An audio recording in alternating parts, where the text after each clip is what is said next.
3 દિવસ બાદ આજે માર્કેટ લીલા નિશાન સાથે ખુલ્યું છે। મામૂલી વધારા સાથે શેર માર્કેટ આજે ખુલ્યું છે।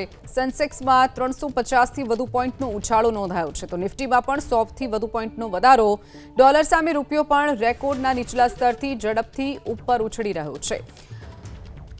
તો 3 દિવસ બાદ આજે માર્કેટ લીલા નિશાન સાથે ખુલ્યું છે। મામૂલી વધારો સેન્સેક્સમાં 350 થી વધુ પોઈન્ટના ઉછાળા સાથે જ સેન્સેક્સ ખુલ્યું છે તો નિફ્ટીમાં પણ 100% થી વધુના પોઈન્ટનો વધારો નોંધાયો છે તો ડોલર સામે રૂપિયો પણ રેકોર્ડના નીચલા સ્તરથી ઝડપથી ઉછળ્યો છે। ડોલર સામે રૂપિયો પણ રેકોર્ડના નીચલા સ્તરથી ઝડપથી ઉપર ઉછળી રહ્યો છે। તો 3 દિવસ બાદ આજે માર્કેટ લીલા નિશાન સાથે ખુલ્યું છે। મામૂલી વધારો સેન્સેક્સમાં 350 થી વધુ પોઈન્ટના ઉછાળા સાથે જ સેન્સેક્સ ખુલ્યું છે તો નિફ્ટીમાં પણ 100% થી વધુના પોઈન્ટનો વધારો નોંધાયો છે તો ડોલર સામે રૂપિયો પણ રેકોર્ડના નીચલા સ્તરથી ઝડપથી ઉછળ્યો છે।